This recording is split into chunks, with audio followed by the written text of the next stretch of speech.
Hello guys, bersama saya lagi dalam Alright Nopod Channel. So, ini dia berita menggempakan dan perkembangan terkini. Seorang ahli PAS yang menggemparkan KLIA, sahabat-sahabat semua. Jadi ini adalah perkembangan terkini ya berkaitan dengan pendakwaan yang dibuat kepada individu ini.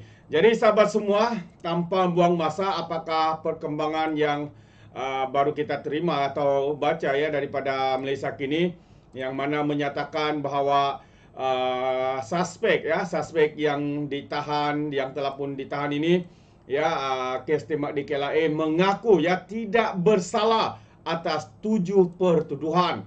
Oh, banyaknya pertuduhan, bukan 1, bukan 5, tapi 7 semuanya, sahabat-sahabat semua. Jadi kalau kita baca kenyataan media ini, suspek kes tembak di lapangan terbang Kuala Lumpur KLIA, Hafizul Hawari, 38 tahun, mengaku tidak bersalah dan mohon dibicarakan atas 7 pendakwaan terhadapnya di Mahkamah Seksyen Kota Baru, Kelantan hari ini. Tertuduh membuat pengakuan itu sebaik setiap pertuduhan dibacakan oleh jurubahasa terhadapnya di Hakim Nik Habri Muhammad. Kes dikendalikan Timbalan Pendakwa Raya Ahmad Faiz Fitri Muhammad dan Siti Eda Bayu Subhan, manakala tertuduh tidak diwakili peguam. Mengikut pertuduhan pertama, tertuduh yang juga pengurus syarikat agensi pelangsungan didakwa memiliki senjata api jenis pistol tertulis Glock 19 Austria made in Turki yang menyalahi undang-undang mengikut Seksyen 8 Akta Senjata Api. Penalti lebih berat yang memperuntukkan hukuman penjara sehingga 14 tahun dan sebat minimum 6 kali.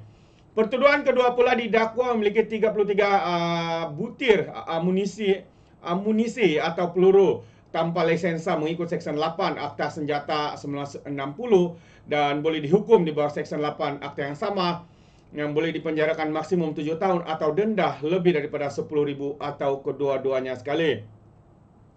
Bagi pertuduhan ketiga, Hafizul didakwa memiliki 1 bungkusan plastik cerah mengandungi mercun bola tanpa permit mengikut Seksyen 8 Akta Bahan Letupan dan boleh dihukum di bawah akta yang sama, yang boleh dipenjara sehingga 7 tahun atau denda sebanyak 10,000 atau kedua-duanya sekali. Pertuduhan keempat pula hingga keenam, tertuduh didakwa memiliki 3 kopi kad pengenalan milik 3 individu lain yang menjadi kesalahan ya peraturan pendaftaran negara, yang boleh dipenjara tidak lebih 3 tahun atau denda sehingga 20,000 atau kedua-duanya.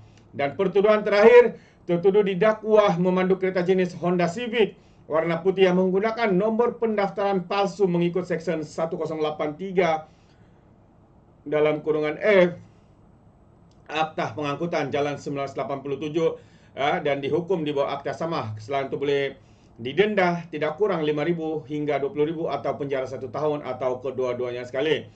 Kesemua pertuduhan itu dilakukan di dalam sebuah kereta jenis Honda Civic di perkarangan KPJ Perdana Spesialis Hospital di Kota Baru jam 2 petang pada 15 April 2024. Jadi terdahulu Ahmad Faiz Fitri tidak mencadangkan sebarang jaminan terhadap semua pertuduhan dan memohon tertuduh menjalani perintah tahanan reman di penjara Sungai Buloh. Namun tertuduh merayu, maka membenarkan dirinya diikat jamin dan dalam rayuannya mengatakan dia perlu membuat panggilan telefon untuk menghubungi keluarga bagi lantikan peguam.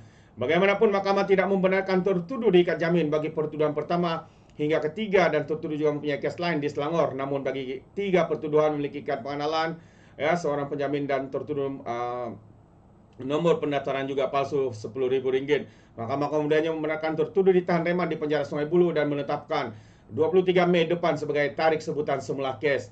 Sebelum ini, suspek berkenan disakih melepaskan tembakan di KLIA yang terkena kepada seorang lelaki yang juga pengawal keselamatan peribadi istrinya. Suspek kemudian melarikan diri dan ditangkap selepas 36 jam kemudiannya. Itu dia sahabat semua, perkembangan terkini ya berkaitan dengan individu ini. Jadi ini antara perkara-perkara yang mengejutkan kita sahabat-sahabat semua. Jadi apa yang berlaku sebenarnya? Yes, apabila dibicarakan, beliau pula dengan berani tidak melantik ya mana-mana peguam bagi pihaknya. Akhirnya hari ini ya beliau berkata, saya perlukan telefon untuk panggil peguam. Itu antara juga salah satu kenyataan ya daripada Hafizul ini, sahabat-sahabat semua. Ya, kalau kita lihat ya di dalam Sinar Harian, katanya saya perlukan telepon untuk panggil peguam. Itu permintaan suspek kes tembak di Balai Ketiban Lapangan Terbang Antarabangsa Kuala Lumpur Terminal 1 pada 14 April yang lalu. Hafizul ketika dihadapkan ke Mahkamah Session di sini pada hari ini, Hafizul yang merupakan pengurus syarikat agensi pelantu mengaku tidak bersalah terhadap kesemua 7 tuduhan, termasuklah memiliki pistol terhadapnya dibicarakan di hadapan Hakim Nik Habri Muhammad. Itu dia sahabat semua, antara perkembangan ya yang menarik untuk kita ikuti. Dan beliau turut membenarkan, mahkamah membenarkan tertuduh dipindahkan ke penyerang Sungai Buloh dan menetapkan sebutan semula pada 23 seperti yang kita baca sebentar tadi. Jadi ini antara perkembangan terkini ya berkaitan dengan individu ini yang menggemparkan negara kita apabila membuat satu tindakan yang amat-amat mengejutkan sahabat-sahabat semua. Jadi apa sudah berlaku, inilah sikap ya individu-individu yang bagi ramai rakyat di luar sana mengatakan bahwa ini atas ya kerana menerima pendidikan yang salah kepada sebuah parti ya, parti yang dikatakan oleh Muhyiddin Yassin sebagai parti ajaran sesat.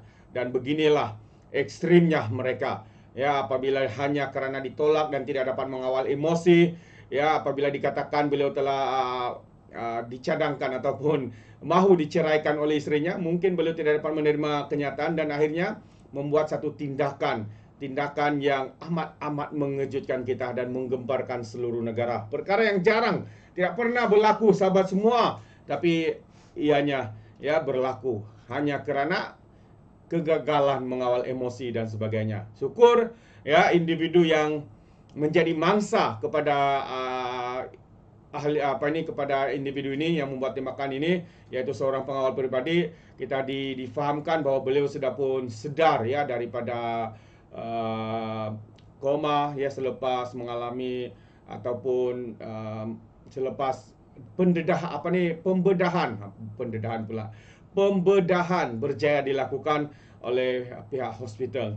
Tahniah kita ucapkan ya kepada pihak hospital, doktor-doktor yang membuat pembedahan sehingga menyebabkan ya mangsa ini berjaya diselamatkan, dan hari ini beliau telah pun sedar. Itu dia. Jadi sekali lagi sahabat semua, apa pandangan anda berkaitan dengan individu ini, kes ini yang amat mengejutkan kita? Ya, anda boleh berikan komen atau pandangan anda di dalam ruangan komen. Jadi terima kasih. Izinkan saya untuk mengundurkan diri, dan seperti biasa peribahasa mengatakan tapapun kangkap 2 ton keinginan. Dalam bahasa Melayunya tepuk dada, tanya selera. Sekian saja daripada Orang Dapat Channel. Kita berjumpa lagi. Bye bye.